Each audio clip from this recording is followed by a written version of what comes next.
말씀은 고린도전서 13장 9절부터 12절까지 같이 함께 읽겠습니다. 자, 시작. 우리는 부분적으로 알고 부분적으로 예언하니 온전한 것이 올 때에는 부분적으로 하던 것이 패하리라. 내가 어렸을 때에는 말하는 것이 어린아이 같고 깨닫는 것이 어린아이 같고 생각하는 것이 어린아이 같다가 장성한 사람이 되어서는 어린아이의 일을 버렸노라. 우리가 지금은 거울로 보는 것 같이 희미하나 그때에는 얼굴과 얼굴을 대하여 볼 것이요. 지금은 내가 부분적으로 아나 그때에는 주께서 나를 아신 것 같이 내가 온전히 알리라. 아멘. 예. 자, 우리가 이 아가페의 사랑에 대해서 아주 긴 장정을 가지고 같이 나누고 있고 또 알아보고 있습니다. 예, 그래서 아가페의 사랑의 속성에 대해서 우리가 15가지를 알아봤고 또 아가페 사랑이 얼마나 위대한지 우리가 알아봤습니다.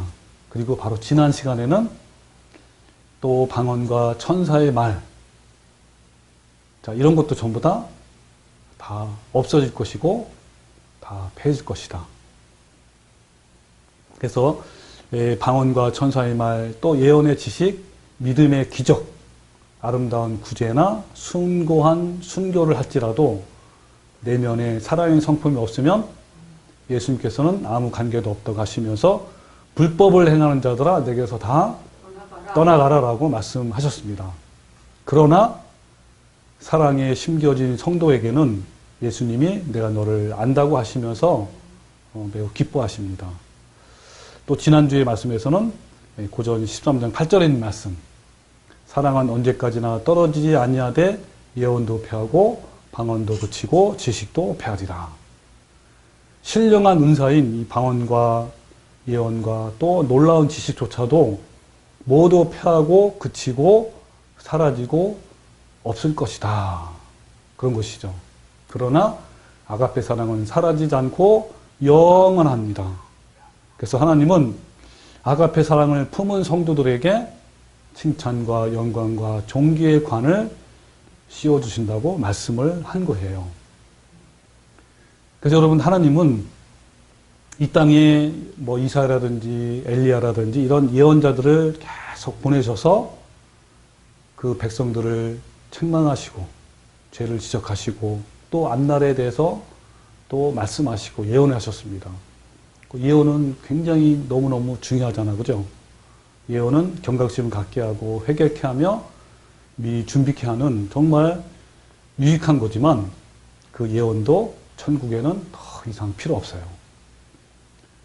또 초대교회 때 막 부흥이 되려면, 성립이 되려면 뭐가 필요했냐면 방언의 은사가 너무 필요했어요.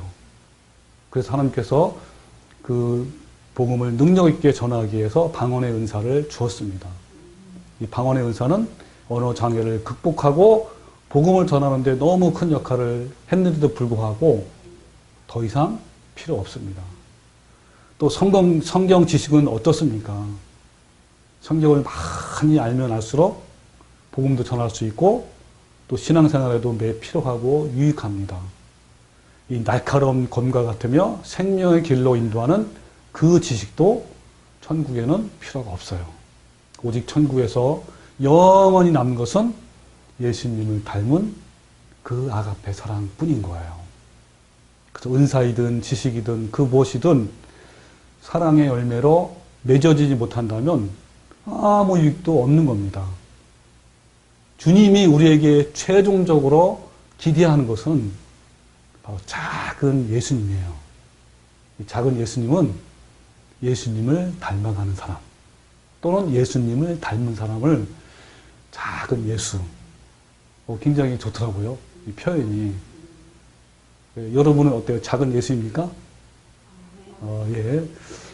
이제는 그 예수님의 성품을 닮아가는 데 있어서 이 지식이나 어떤 논쟁이나 뭐 열정, 은사 이런 것들은요 다 소리나는 구리와 울리는 꽹과리와 같습니다. 아무것도 소용없다는 거예요. 그런데요, 어때요? 많은 사람들이 이런 꽹가리에 목숨을 걸어요. 여러분, 내 삶 속에, 내 성품 속에 예수님이 있는가가 중요합니다. 내 말과 내 행동과 내 생각과 이런 것을 다 해부하면 예수님이 보여야 돼요. 근데 많은 교인들이 예수님의 성품을 닮아가는 데는 너무 무관심합니다.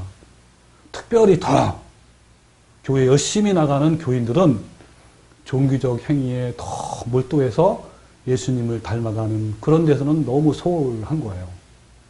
그러나 어려운 상황임에도 불구하고 아가페 사랑의 마음을 구하고 예수님의 십자가의 발자취를 따라가는 것은 너무 귀하고 가치 있고 그런 것이죠. 그리스도의 향기를 나타내지 못하는 모든 것은 신령한 은사일지라도 아무것도 아니다라는 말씀입니다. 그래서 오래전에 어떤 그 기사의 기록에 의하면요, 이런 글이 있습니다. 칼럼에 나온 그런 기사인데요. 여러분, 이클리프 선교회가 뭔지 알죠? 유명하잖아요, 그죠? 성경을 전 세계에 이제 번역해서 그런 일을 하고 있는 그런 단체예요. 그러면서 동시에 여러 나라에 가서 이제 교회도 설립하고 말씀도 전하고 전도하는 단체입니다. 실제 있었던 일인데 어느 오지에 한 선교사를 파송했어요. 그 선교사는 그 이클리프 선교회의 사명인 성경을 번역하는 업무를 맡겨준 거예요. 그런데 안타깝게도 그분에게는 언어에 대한 재능이 없어요. 그래서 2년간 그 지역에 있었지만 그 지역의 언어를 습득하지 못한 거예요. 그러니까 이클리프 선교회의 미션인 성경 번역이 조금도 진전이 되지 않은 것이죠. 그래서 2년이 지나자 마침내 선교부에서는 그를 부적격자로 판정을 한 거예요. 그래서 그를 즉시 본국으로 소환하고 그의 후임으로 언어에 능통한 선교사가 파송합니다. 그는요, 언어에 배우는 능력이 있어가지고 이전의 선교사보다 탁월했고 열정도 굉장히 많았고 유능한 선교사였어요. 그는 팔을 걷어붙이고 열심히 일해서 그가 간지 몇 달도 안 돼서 성경 번역이 조금씩 시작이 된 거예요.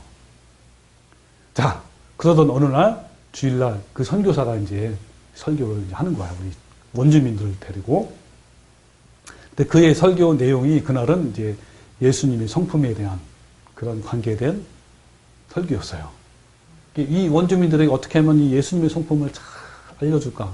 예수님을 소개할 때. 그래서 너네들은 예수님의 성품을 닮아야 됩니다. 라고 이제 설교하려고 예수님의 성품이 어떤지를 쉽게 설명한 거예요. 여러분, 아무리 여건이 어려워도 오래 참고 화를 내지 아니하며 친절하게 남을 도와주고 가난한 자를 도와주고 약한 자를 도와주고 병든 자를 위해서 기도하고 간호해주고 뭐 이렇게 쫙 나열하는 거예요. 이것이 예수님이라고. 이것이 예수님의 성품을, 이런 여러분들이 예수님의 성품을 닮아야 된다고 이렇게 침을 튀기면서 막 설교를 하는, 열심히 설교한 거예요. 그런데 듣고 있던 주민들이 막 웅성거리기 시작한 거예요. 서로 옆 사람 막 수근수근대고 고개를 막 끄덕이고 막 이런 거예요. 더 이상 설교가 안 된 거예요. 그 설교가 이제 멈추고 침묵이 막 흘렀는데요. 그 중에 한 사람이 조용히 일어나서 그 선교사에 뭐라 했냐면, 선교사님 말씀하시는 바로 그 예수님이 저희는 본 적이 없습니다. 본 적이 있습니다. 깜짝 놀란 선교사가, 예, 봤다고요? 어디서 봤죠? 그런 거예요. 원주민들이 다 함께 뭐라고 했냐면, 2년 전에 왔던 선교사님 바로 그분입니다. 그분이 그랬습니다. 우린 그분의 이름도 몰랐는데 지금 선교사님의 말씀을 듣고 보니 바로 그분이 예수님이었군요. 작은 예수. 여러분, 바로 이게 영원한 거예요. 이게 그들의 마음속에 남은 거고 영향을 미친 거고 그들의 삶 속에 미친 것이죠. 여러분, 우리가 나를 잘 아는 그 사람들에게 예수님과 그 성품에 대해서 소개를 만약에 한다면, 여러분 소개를 할 거 아니에요. 할 때 당신이 바로 예수님이군요. 이런 말을 들어야 하는 거예요. 우리가 작은 예수가 되어야 합니다. 이게 바로 진짜 전도이고요. 진짜 이게 필요한 거예요. 여러분, 아무리 신령한 은사나 직분이나 직임이나 또 위대한 사역을 할지라도요, 작은 예수님이 그 속에 없다면 아무것도 아니고, 또한 천국에서는 그 모든 것이 폐해지고 다 사라지고 없어질 거예요. 그러나 내 속에 있는 작은 예수님, 그 사랑의 성품은 영원할 것입니다. 그래서 우리의 앞으로의 남은 모든 삶을 무엇에 가치를 두고 살아야 할 것인가? 무엇을 여러분 준비해야 되겠습니까?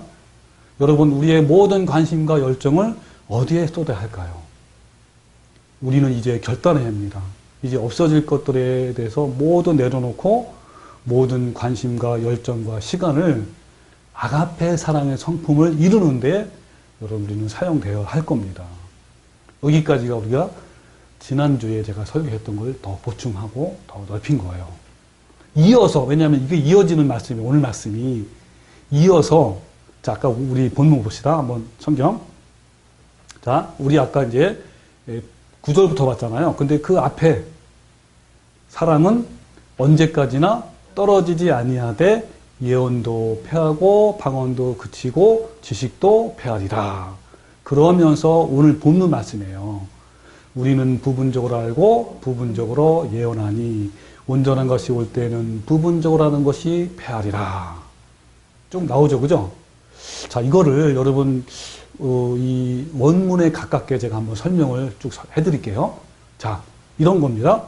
사랑은 언제까지나 떨어지지 아니하되 예언도 패하고 방언도 그치고 지식도 패하리라. 그 앞에 뭐가 생략되냐면 왜냐하면이 생략됐어요.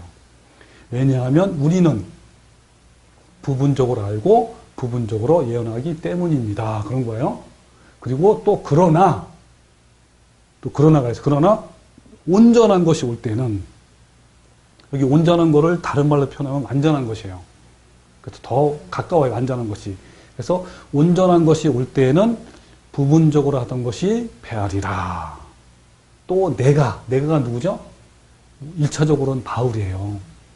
바울이 어렸을 때는 말하는 것이 어린아이 같고, 여기서 어린아이 같고라는 게 뭐냐면 어린아이처럼 말하고, 깨닫는 것이 어린아이 같고는 뭐예요? 어린아이처럼 깨닫고, 또 생각하는 것이 어린아이 같다는 건 뭐예요? 어린아이처럼 생각한다, 그런 뜻이죠. 그리고 장성한 사람을 다른 말로 표현 성인이에요. 성인. 그래서 어린아이를 버렸다. 이 버렸다가 뭐냐면 위에 있는 폐하리라 똑같은 거예요. 원문에 완전히 소멸되다, 사라지다, 없어지다, 그런 뜻이에요. 또 왜냐하면 우리가 지금은 거울로 보는 것 같이 희미하기 때문입니다. 그런 거예요. 여러분, 거울로 보는 것이 왜 희미할까요? 굉장히 선명해요. 여러분, 거울 보세요. 얼마나 선명한지. 근데 이때 거울은 무슨 건지 아세요? 동으로 만든 거울이에요. 그때 당시 쓰이던 거울. 그래서 그때 그건 희미하잖아요. 희미하거나 모호한 그런 거를 말합니다. 그러나 그때가 언제일까요? 온전한 것이 올 때예요. 온전한 것이 올 때. 그때는 얼굴과 얼굴을 대하여 볼 것이요. 지금 거울처럼 똑같아요. 맞대일 것처럼 대면하는 거죠. 지금은 내가 부분적으로 하나, 그때가 또 온전한 것이 올 때죠. 주께서 나를 아신 것 같이 내가 온전히 알리라. 정확히 알리라. 여기서 주께서 나를 아신 것 같이는 없어요, 원문에. 그러니까 주께서 나를 아신 것 같이와 내가 온전히 정확히 알리라는 같은 거예요. 똑같은 언어예요. 그러니까 뭐요? 정확하게 확실하게 안다. 온전하게 안다. 이걸 강조한 거예요. 그래서 여러분, 중요한 거는 뭐냐면 여기서 온전한 것이 뭘까요? 여러분, 온전한 것이 뭐죠?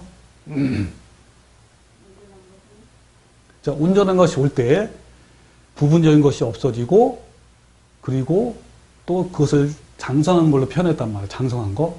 그 부분적인 것은 어린아이 같은 거고, 장성한 거는 온전한 거란 말이에요. 여기서 온전한 것이 뭘까요? 그 장성한 게 뭐냐고요. 바로 사랑이에요, 사랑. 사랑이 오면, 사랑이 나에게 온전한 성품이 오면, 여러분, 여기서 온전한 것은 당연히 사랑이에요. 여러분, 고전 13장은 무슨 장? 사랑장. 사랑이 주제고, 핵심어고, 중심이에요.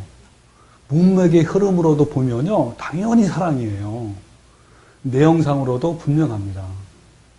뭐 이것을 다르게 해석할 여지가 없어요, 전혀. 근데 많은 사람들이요, 여기서 온전한 것을 예수님이 재림할 때, 또 우리가 천국에 있는 상태를 말할 때, 그때 내가 온전한 것일 때라고 하는데 전혀 그렇지 않습니다. 여기서는요, 온전하고 완전한 것은 아가페 사랑이에요.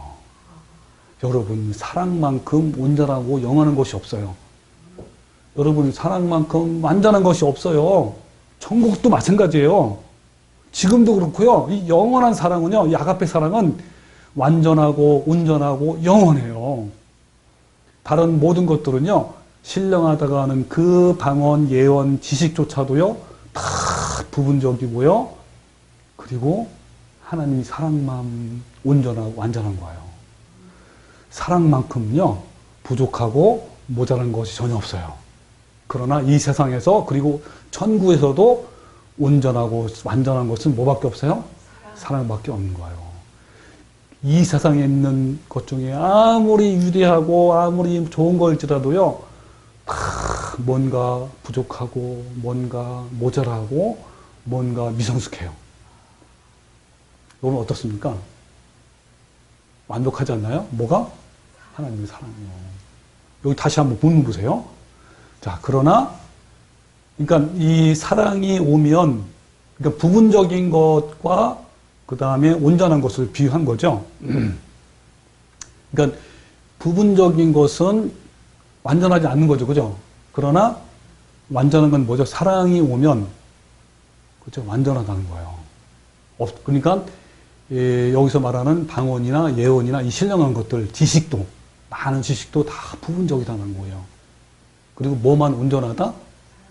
사랑만 온전한 거예요. 그리고 이걸 더 설명하기 위해서 비유한 거예요. 뭐라고 비유한 거예요? 어린아이와 장성한 거를 비유한 거예요. 그래서 어린아이라는 게 뭐죠, 여러분? 두 가지, 성경에 두 가지 뜻이 있어요. 하나는 너희가 결단코 어린아이 같지 않냐면 뭡니까? 천국 가지 못한다 그러잖아요. 그죠? 그때 이 어린아이는 어떤 뜻이냐면 겸손하고 순전하고 깨끗하고 맑고 또 의심하지 않고 이런 걸 말해요. 근데 너희는 그 어린아이 같이 뭐죠? 이렇게 되지 말라. 되죠? 젖먹이는 어린아이 같이 되지 말고 장성한 자 같이 이런 말 있잖아요. 그때 그 어리다는 건 무슨 뜻인지 아세요? 어리석음. 어리석다, 유치하다 이런 뜻이에요. 그 지혜에 있어서는 어린아이가 되지 말라 그랬어요. 장성한 자라고 되라고. 근데 악에서는 어떻게 하라고요? 어린아이 같으란 말이에요. 그러니까 뭡니까? 여기서 말하는 이 어린아이는 뭐예요? 어리석고 유치하고 이런 거예요. 미성숙하고. 그래서 그러니까 여기서 말하는 어린아이 같이 뭐 말하고 그 다음에 깨닫고 생각하는 것. 이것은 언제 다 버린다고요? 장성한 사람이 뭡니까? 하나님의 사랑이 성품이 이루어진 사람에게 모든 것이 어떻다는 거요? 패해진다, 사라진다는 겁니다. 그때가 언제요? 얼굴과 얼굴을 맞대어 볼 것이요. 그때가 언제죠? 온전한 사랑이 오면, 온전한 사랑이 오면 선명하다는 거죠. 근데 여기 뭐죠? 지금은 거울로 보는 것 같이 힘이 안 나. 거울로 보는 것, 그러니까 부분적으로 있던 것들이죠. 어린아이 같은 것들 다 이렇게 비교한 거예요. 그러면서 최종적으로 지금은 내가 부분적으로 아나 그때에는 온전히 확실하게 알 것이다 라고 이렇게 얘기한 겁니다. 어때요? 이 말 뜻 분명히 알겠죠? 자, 그러면 이제 하나씩 우리가 봅시다. 자, 그 모든 것은 다 부분적이에요. 그죠? 여러분, 부분적이라는 말은 헬라어로는 메로스예요. 메로스. 이 메로스는 어느 한 부분을 말하고 또 하나님이 할당하신 어떤 한 파트를 말해요. 부분. 그래서 여러분, 예언자를 할지라도요, 하나님께서 말하라고 한 것만, 그리고 보여주신 것만 할 뿐이에요. 부분만. 여러분, 다니엘이나, 그 다음에 이사야나, 에스겔 얼마나 여러분 예언했잖아요. 근데 그들이 예언한 부분은요, 전체가 아니에요. 다 부분적으로 다 말하고 쓴 거예요. 왜? 부분적으로 봤기 때문에 하나님이 그렇게 주신 거예요. 그래서 히브리서 1장 1절에 옛적의 선지자를 통하여 여러 부분과 여러 모양으로 우리 조상들에게 말씀하신 하나님이 그랬어요.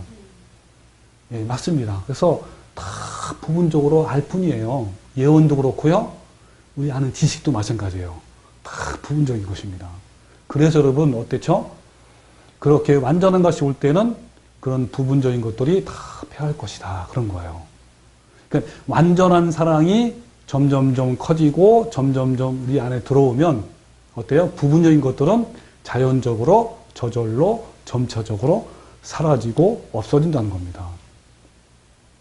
그 사랑이 있기 전에, 그 사랑의 성품이 내 안에 이렇게 무르익기 전에 어때요?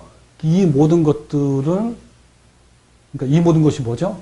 옛날에 어릴 때 부분적으로 알았던 것을 굉장히 중요하게 여기고 가치 있게 여겼어요. 그러니까 뭐냐면 그러다가 어때요? 이 진리를 알게 되니까 신기하게도 이전에 중요하게 생각했던 모든 것들이 어때요? 점점점 의미가 없어지고 밀려나가는 거예요. 참 너무 이게 신기하더라고요. 여러분 예언이나 방언이나 지식으로 대표되는 이것들은, 이런 모든 것들은 다 부분적이에요. 이거 하나 대표성을 띠고 있어. 그 외에 굉장히 많아요. 그래서 내가 진리를 알고 나니까 이 부분적인 것들이 정말 가치 없고 정말 이것은 아무것도 아닌구나 라는 것을 깨닫게 된 거죠.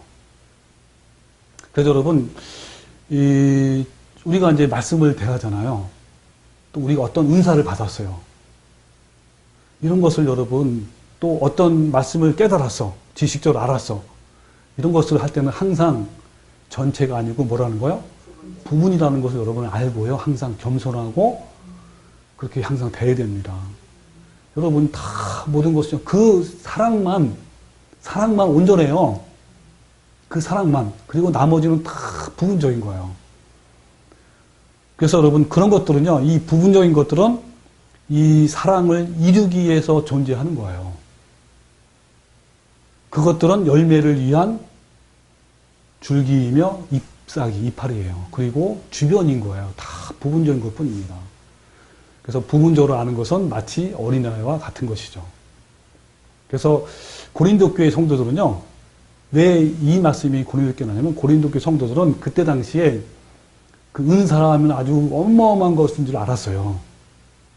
뭐 방언부터 시작을 해서, 그 다음에 뭐 예언하고, 그 다음에 뭐 지식을 막 쌓으면 이것이 마치 자신을 어떤 전지하고 능력 있고 신령하다는 것을 라고 착각을 한 거예요. 그래서 대부분 은사주의를 추구하는 교회는요, 오늘날도 마찬가지예요. 뭐가 최고인지 아세요? 그 은사주의들하고는 방언 못하면 찌질이야. 그리고 거기다가 방언도 하고 방언 통역해봐요. 방언 통역하는 사람도 큰치는 안 해요. 진짜 최고. 거기다가 그쵸, 예, 지식도 최고고 뭐 금리빨을 막 기적을 일으킨다든지 이러면 최고예요. 성령 은사주의자들은 특히 이제 방언을 강조해. 기본이라고 해요, 기본. 그래서 그들이 하는 방언은 외국 언어도 아니에요. 가짜 방언이죠. 알아듣지 못하는. 이런 방언이 성령이 충만한 신자에게 주는 은사로 생각하거나 심지어는 구원받은 외적인 증거라 그래요. 그래서 이 순복음교회는요, 이 방언을 못하면 구원받은 거예요. 네. 그래서 이 방언을 못하는 이들에게 심한 그 영적인 그 열등감, 이런 것들을 느끼게 하고, 또 그것이 구하려고 얼마나 노력하고 시간을 투자하고 진짜 방방거리는지 그래요. 근데 만약에 여기에다가 아까 인 것처럼 예언하고 통역하고 병도 고치고 이런 능력이 있다. 그러면 대단한 거죠. 여러분, 그래서 은사주의를 추구하는 교회는 내 안에 예수님의 성품을 담는 것에는 안중에도 없어요. 그러나 사랑이 없는 은사는 아무것도 아니다 그러잖아요. 그것은 부분적이며 어린아이 같이 어리석고 유치하다고 그런 거예요. 여러분, 성령의 은사의 목적은 뭡니까? 결국은 뭐예요? 열매. 그래서 성령의 열매인 거예요. 그러니까 성령의 역사는 모든 은사, 모든 사역, 그것의 결과는 뭘로 나타나야 돼요? 열매로 나타나야 되는 거예요. 그 열매가 9가지 열매죠. 사랑, 실학, 화평, 오래 참음. 그래서 이 9가지를 한마디로 표현하면 아가페 사랑이에요. 사랑은 전체를 포함합니다. 여러분, 어떤 은사나 직임이나 직분이나 사역이 성령의 열매로 맺어지면서 완성되지 못한다면 아무것도 아니고 하나님과 아무 상관이 없는 거예요. 왜냐하면 이 모든 것은 어린아이 같고 부분적이고 그리고 어리석은 거란 말이에요. 다 폐해지고 없어질 것이기 때문인 거예요. 여러분, 불완전한 것은요, 완전한 것이 오면 그 자리를 내어주어야 합니다. 미숙한 것은 성숙한 것이 올 때 당연히 없어지잖아, 그죠? 저절로 없어져요. 어린아이가 어른이 되면 그 어린아이의 말투와 어린아이의 생각과 그 어떤 수준 있잖아요. 그리고 행동, 판단이 다 마땅히 사라지고 없어져요. 만약에 어른이 되어서도 여전히 유아 수준이야. 말하는 것도 그렇고 행동도 그렇고. 그러면 이거는 아무 쓸모도 없잖아요. 그래서 여러분, 예언과 방언과 이런 지식들요, 이런 것을 우월하다고 말하는 사람은요, 아직도 본인 스스로가 어린아이다라는 것을 증명하는 거예요. 뭐 그것 가지고 막 논쟁하고 다투고 나는 통역도 해 하면서 막 이렇게 하는 사람은요, 천국인의 사랑의 성품을 모른다는 증거입니다. 우리는요, 이 모든 것들의 목적이 아닌 거예요. 우리의 모든 목적은 아가페 사랑입니다. 그 사랑의 성품을 이루기 위해서 이러한 것들이 필요할 뿐입니다.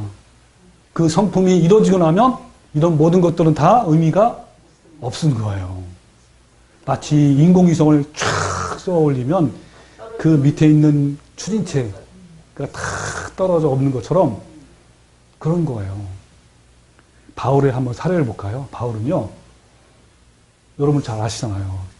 진짜 성경도 많이 알고 학자였어요.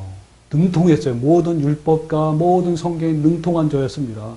어마어마한 지식을 갖고 있었어요. 최상의 지식을 가져 있던 이 바울이 그 지식을 가지고 그 지식에 위배되는 사람을 죽이기 위해서 다맥상으로 막 간 거예요. 다맥상 성으로.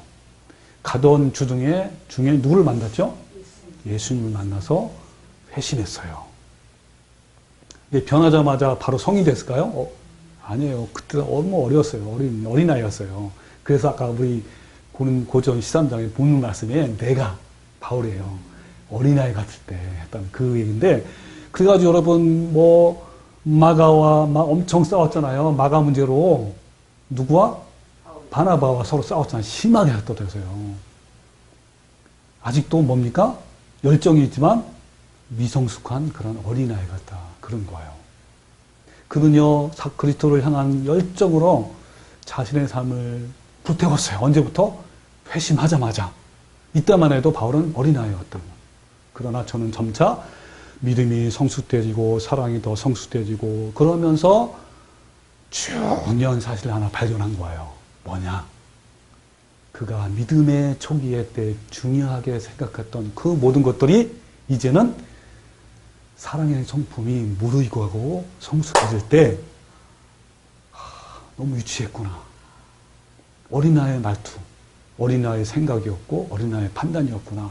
이거를 저절로 알게 된 거예요. 여러분, 성숙한 성인이 되는 것은요, 한꺼번에 되는 게 아니에요. 점차적으로 이루어지는 겁니다. 그러면서 유아 때 어린아이 같은 그러한 말이나 행동들이 점차적으로 점점점 자연적으로 사라지고 바뀌는 거예요. 여러분, 사랑의 성숙은요, 점점 자라면서 익어가고 깊어가는 겁니다. 그럴수록 어린아이 같은 생각이나 깨달음이나 말과 행동들을 하나씩 하나씩 버리게 되는 거예요. 아무 가치가 없다는 것을 저절로 알게 되는 겁니다. 사랑의 성숙도가 낮을 때는 이런 것들이 너무 커, 가치가 있고, 그것에 목숨을 거는 것만큼 중요하게 여겼던 것이 사랑의 성숙도가 깊어지면 깊어질수록 어때요? 아무 가치가 없고 어리고 어리석고 유치하다는 것을 알게 되는 거예요. 그걸 버리게 되는 거죠. 우리가 어떤 생각, 어떤 수준이나 행동을 해야 할지, 또 하나님을 신뢰하는 정도가 얼마나 커야 하게 되면 아는 거예요. 그래서 우리는 날마다 탐심과 정욕을 죽이고 조금씩 날마다 어때요? 사랑의 열매를 맺어가면, 그러면서 우리 성숙도, 사랑의 성숙도가 점점점 올라가는 거죠. 성장하는 거죠. 누구처럼? 바울처럼. 여러분, 그리고 아브라함을 보십시오. 이 아브라함은요, 믿음의 여정을 보면 초기에는요, 하나님을 온전히 신뢰하지 못해서 많은 실패를 했어요. 마치 어린아이 같은 생각을 했고, 어린애 같은 믿음이었고, 또 어린애 같은 행동, 불신앙이었습니다. 그래서 하나님께 신뢰를 얻지 못했어요. 근데 어떻죠? 아브라함은 하나님을 전적으로 신뢰하지 못한 것을 뼈저리게 회개하면서 자신의 고집과 불신앙을 십자가에 매일같이 못 박고 하나님께 계속 나간 거예요. 하나님의 성품이 계속 무르익고 또 익어가고 또 익어간 겁니다. 성숙한 거예요. 그래서 하나님을 신뢰하지 하는 그 사람의 사랑의 성품을 분명히 삶 속에서 증명되어야 한다는 것을 아브라함은 알고, 그 기회가 오면 다시 놓치지 않겠다고 다짐하고 또 기도하고, 그러면서 믿음의 성숙도가 점점 깊어진 겁니다. 그러자 135세에 하나님께서 내 독자 이삭을 번제에 바치라라고 명령을 했습니다. 그때 어때요? 아브라함은 전혀 망설이거나 의심하거나 고민하지 않았습니다. 하나님을 신뢰하는 그 아가페 사랑이 점점 무르익어서 그 믿음으로 증명한 것이죠. 그는 어때요? 이제 어린아이를 모두 다 버리게 된 거예요. 여러분, 야곱은 어떻죠? 야곱은 사랑의 성숙도가 어린아이 때는요, 아버지 이삭과 형 에서를 속이는, 그건 속이는 자였어요. 그리고 외삼촌 라반을 속이는 사기꾼이었고, 나중에 도망갔어요. 도망자였어요. 형이 에서를 죽이기 위해서 막 패거리를 동원해서 막 달려오자, 야곱은요, 먼저 자기 가족들을 다 보내는 비겁자였습니다. 그러나 야곱은 야복 강가에서부터 시작해서 점차적으로 점점점 사랑의 성숙도가 자라기 시작한 거예요. 그래서 노년에는요, 가장 막내 아들 아닙니까? 가장 아끼고 자기 생명이에요. 누구죠? 베냐민입니다. 베냐민까지도 생명을 내어주는 그러한 성숙도에 자란 겁니다. 그래서 이제요, 장성하면서 어린아이의 생각과 수준과 행동과 불신앙을 다 버린 겁니다. 모세는 어떻죠, 여러분? 여러분, 애굽의 왕자의 신분으로서 젊을 때 그 민족의 구원의 마음을 품었어요. 근데 그때는요, 그의 말과 행동과 깨닫는 것과 믿음의 정도가 매우 어리석고 유치했습니다. 그러나 40년의 그 광야 학교를 거치면서 그는 온 지면에서 가장 온유한 자라고, 그렇게 의인이라고 말했습니다. 그러면서 그의 어린아이 같던 일을 다 버린 거예요. 여러분, 이걸 보면서 나를 봤어요. 내가 진리를 모를 때 가장 원하고 소망했던 것이 뭔지 아세요? 성령 세례와 성령의 능력, 성령의 그걸 기름 부심이라고 해요. 성령 충만함. 이것을 받아가지고 예언도 척척하고 방언 통역도 유창하게 하고 병든 자를 손을 얹으면 막 일어나고 이런 것을 얼마나 원했는지요. 왜냐하면 그때 당시에 내가 정말 이 신앙생활이 너무 어려운 거야. 그때 당시에 막 내 영적으로 피폐해지고 막 근근히 겨우 신앙생활을 맥을 이어왔어요. 근데 그 원인을 이 성령 세례가 없어서 그런 거야. 성령 세례, 성령 충만함, 능력이 없어서 그렇다고 이렇게 철저까지 믿은 거예요. 그래서 나는 밤낮 없이 그냥 나에게 이런 권능을 달라고 얼마나 기도하고 부르짖고 막 울었는지 모릅니다. 성령 은사를, 그래서 성령의 은사를 추구하는 교회로 옮겼어요. 능력을 받기 위해서. 초대교회 마가다락방 오순절 때 그 일어났던 성령의 능력, 베드로나 그 바울 같은 그 능력을 받기 원한 거예요. 그래서 수많은 사람들이 나에게 몰려가지고 은사도 받고 막 병도 고치고 막 전도가 되어서 교회가 부흥되는 것을 막 상상하고 그러면서 진짜 기도했는지 모릅니다. 막 겉으로는요, 하나님 기도하는 거예요. 뭐라고 기도했냐면, 하나님 나에게 이런 능력을 주시지 않으니까 내가 아무것도 할 수 없잖아요. 여러분이 하나님 저는요 주님의 영광과 주님의 복음과 전도를 위해서 이렇게 기도하는 겁니다. 기도한 거예요. 그러면서 내 속으로는, 깊은 속을 보면 내 영광을 위해서 하는 건데, 영광. 얼마나 영광스러워요, 내가. 그렇게 막, 얼마나 칭찬과 영광이 있을 거예요. 그리고 또 한 가지는요, 제가 은사 중에요, 제일 처음에만 나오는 은사가 지혜의 말씀의 은사, 지식의 말씀의 은사예요. 이거를 지혜, 지식의 말씀의 은사는요, 정말 대단한 거예요. 이걸 받으면 정말, 바울과 같은 그런 사람이 되는 거죠. 그래서 이걸 받아가지고 많은 사람들 앞에서 유창하게 멋있게 설교하면, 그러면 많은 사람들이 감동받고 막 은혜 받고 막 이런 것을 상상하면서 그렇게 되기를 기도한 거예요. 주님, 저도 바울 같은 그러한 지식의 말씀, 지혜의 말씀 달라고. 스펄전 목사처럼, 조나단 에즈워즈 목사처럼 이렇게 이제 한 거죠. 그러나 내가 진리를 알고 사랑의 성품이 내 마음에 부어질 때, 사랑의 성품이 내 안에서 막 자라면서 그때 꿈꾸었던 것이 얼마나 어리석고 유치하고 험한 것을 저절로 알게 된 거예요. 그래서 어때요? 이제 어린애 같은 생각과 말과 수준과 행동들을 다 버리게 됐습니다. 지금은요, 나 같은 한 명이면 충분해요. 지금은요, 내가 날마다 주님의 성품을 조금씩 닮아가는 것이면 충분합니다. 내가 사랑의 성숙도가 높아질수록 그 사랑의 길이와 높이와 길이가 넓이가 점점 커지고 이렇게 내 안에서 깊이 익어갈수록요, 점점점 어린애 같은 모든 것들이 하나씩 다 버리게 돼요. 이게 더 깊어질수록요, 더 많아져요. 버리는 것들이. 가치관이 달라져요. 너무너무 많은 거예요.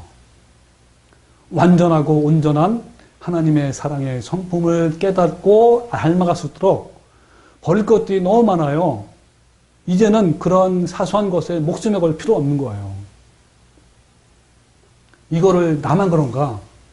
이거를 깨닫게 하기 위해서 어제 어디죠? 양평까지 운전해 가면서 그제 우리 아들을 만나기 위해서 우리 아내한테 물어봤어요.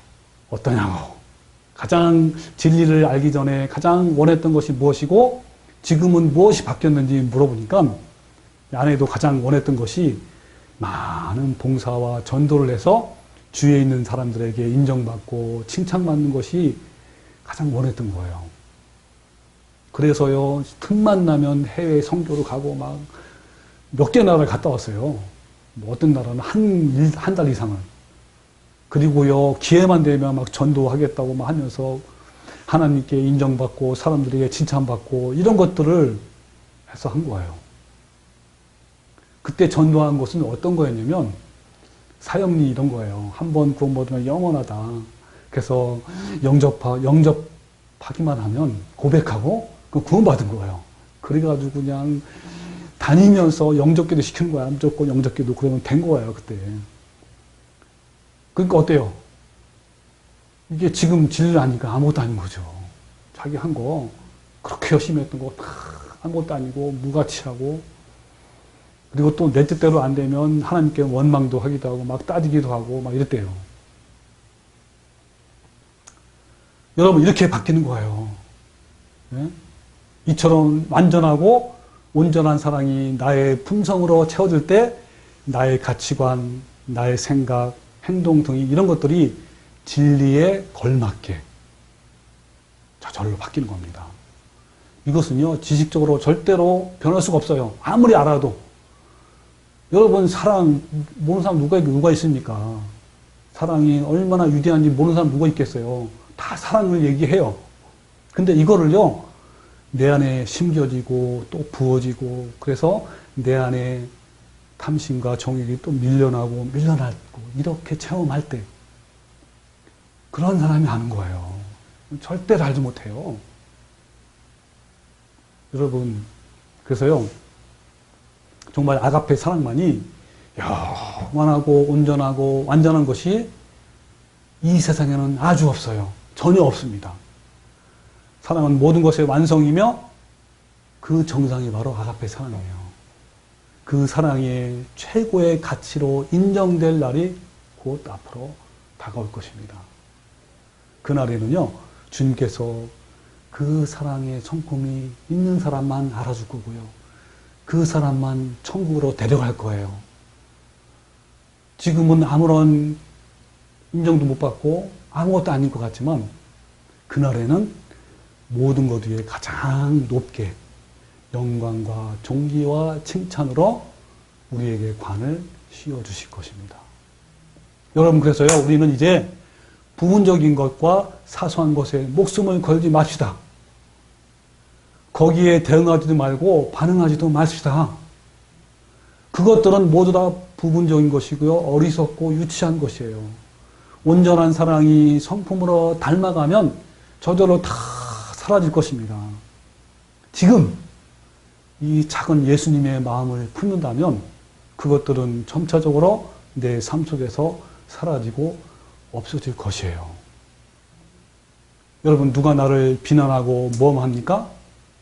예전에는 거기에 상처를 받고 꼬박꼬박 대들고 반응했지만 지금은 그런 어린애 같은 생각과 행동을 다 모두 버린 거예요. 진리를 알고 난 후에는 이 진리를 받아들이지 않고 반대하는 사람들에게 저도 처음에는 막 화도 나고 진짜 막 성질 나더라고요. 저렇게 모를까 하면서. 그러나 어때요? 그 사랑이 내 마음에 풍부해지면서 그런 어린애 같은 그런 것들 다 버리고 바뀌었어요.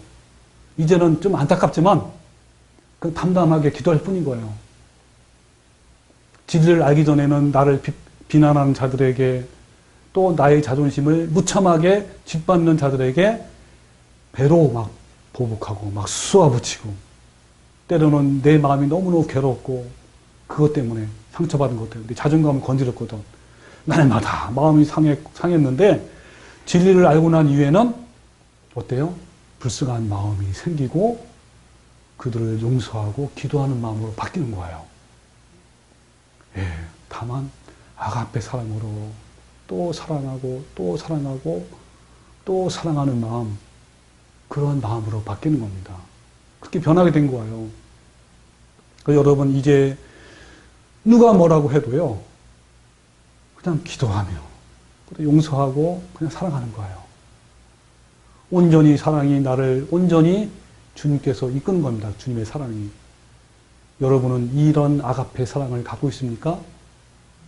작은 예수님의 마음을 품고 있습니까? 그 사랑의 향기가 내 몸에서, 내 마음에서, 내 행동에서 나옵니까? 모든 것이 다 있어도 사랑이 없으면 예수님이 너를 도무지 알지 못한다고 불법을 행하는 자들하고 분명히 말씀하고 있습니다. 여러분, 위대하고 영원하고 온전하고 완전한 이 아가페 사랑이 여러분 나에게 부족합니까? 더 풍부해지길 원합니까? 나에게 이런 성품을 더 내 안에 무럭무럭 익어가길 원합니까? 그러면 예수님께로 달려가십시오. 예수님의 십자가 앞에 가는 거예요. 예수님의 십자가에 달리신 그 예수님을 바라보십시오. 거기서 예수님이 나를 어떻게 사랑하셨는지, 나를 얼마나 사랑하셨는지 그 사랑을 위해서 예수님의 그 고통하는 신음소리를 한번 들어보십시오. 그리고 원수를 용서하지 못하는 이 내 마음, 자꾸 돈과 또 이상에 끌리는 이 내 마음, 탐욕과 정욕에 끌리는 내 이 자아, 그리고 나의 고집스럽고 완고한 이 자아, 어려움이 밀려오면 항상 좌절하고 실망하는 믿음이 없는 이 마음, 이걸 가지고 예수님과 함께 바라보면서 못 박히는 거예요. 거기서 깨어지고 거기서 부어지고 거기서 없어지는 겁니다. 십자가 아래서, 십자가 그 아래서 세리처럼 가슴을 치면서 하나님 나를 불쌍히 여기십시오. 나는 죄인입니다. 라고 기도한 거예요.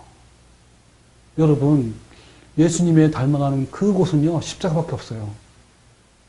여러분, 그 내 마음에 얼마나 많은 그 전쟁이 있습니까?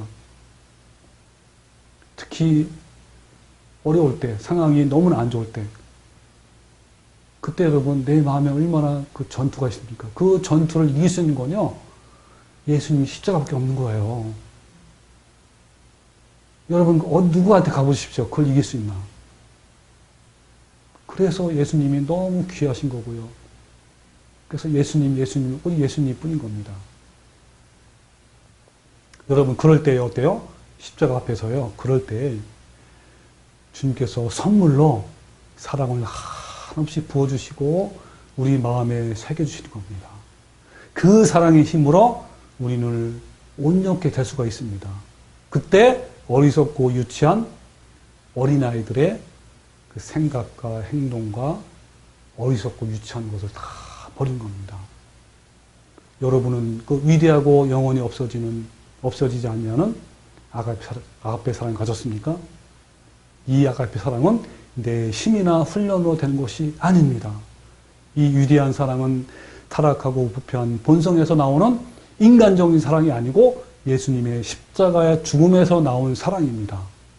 또한 내 자아가 날마다 예수님과 함께 십자가에 못 박혀서 죽을 때 내 안에 심기어지고 부어지는 그 사랑이에요.